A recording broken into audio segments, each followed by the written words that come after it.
What is going on here? Yeah, Kate, I mean, many of these employees, as we talked about during the shutdown, they live paycheck to paycheck. They were depending on these food banks. Some even got eviction notices. So it was really unbelievable when CNN learned more than a month after this shutdown ended, more than 1,000 TSA employees, they are still owed back pay. We're talking about screeners, inspectors, K-9 teams. But here's the thing. The reason for the delay stems in part from an unusual move by the head of the TSA, David Pekoski, during the shutdown to pay a partial paycheck to workers in order to help keep them on the job. Remember, hundreds of workers were calling out from work during the shutdown. We do know from our reporting that this current problem with the back pay and the delay was the subject of a phone call that TSA headquarters held with their field offices across the country on Wednesday.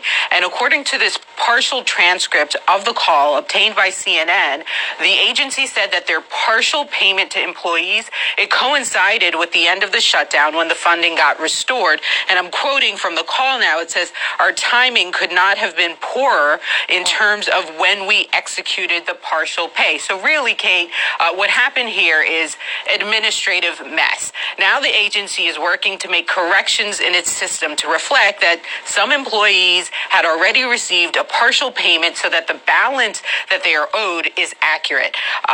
In talking to one TSA official, he's pretty frustrated with all of this. He says, look, the agency, first of all, cheated the purpose of the shutdown because shutdowns are not supposed to be comfortable. People don't get paid because it's a way to ensure that the shutdown does not go on for too long.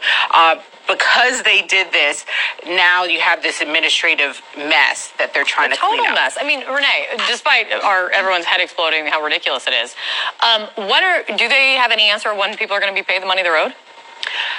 So we've asked that question, and even on this call, there is no clear timeline on when all of these employees will get their complete back pay, which is disturbing because we know that many of these employees were in a financial crunch because they hadn't received paychecks.